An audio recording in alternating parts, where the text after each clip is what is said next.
majority has proposed to eliminate Title X funding, which has connected millions of American women to health care since 1970. In 2009, Title X providers performed 2.3 million breast exams, 2.2 million Pap tests, and nearly 1 million HIV tests to men and women both. This Republican Congress is trying to turn back the clock on women's health and turn back the clock on women's basic rights. They are taking us back to a day when family planning was not a given opportunity for women.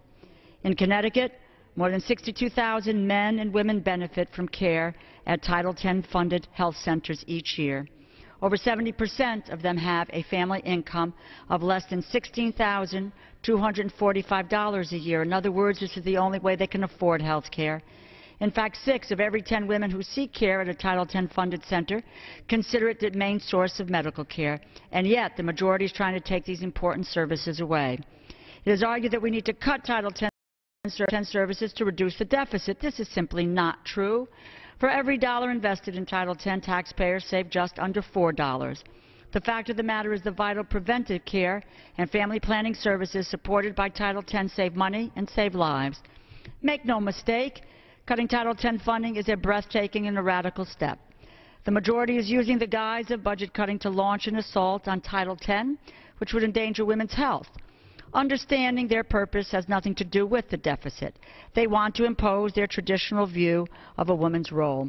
Let's get real. This legislation is not about federal funding for abortion. Federal funds, including Title X, are already banned from going towards abortion services under the Hyde Amendment. Rather, much like the repeal of health care reform, this is part of an agenda to force women back into traditional roles with limited opportunities. Under their proposal, more than 5 million people lose access to basic, primary, and preventive health care.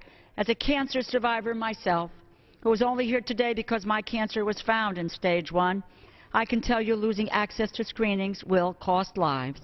It comes down to this. The proposal to eliminate Title X is a bad policy. It will hurt women, do nothing for our economy. It costs money. Instead of making it harder for women to get health care, we should be standing up for these vital services. The American public called for job creation and turning our economy around last November.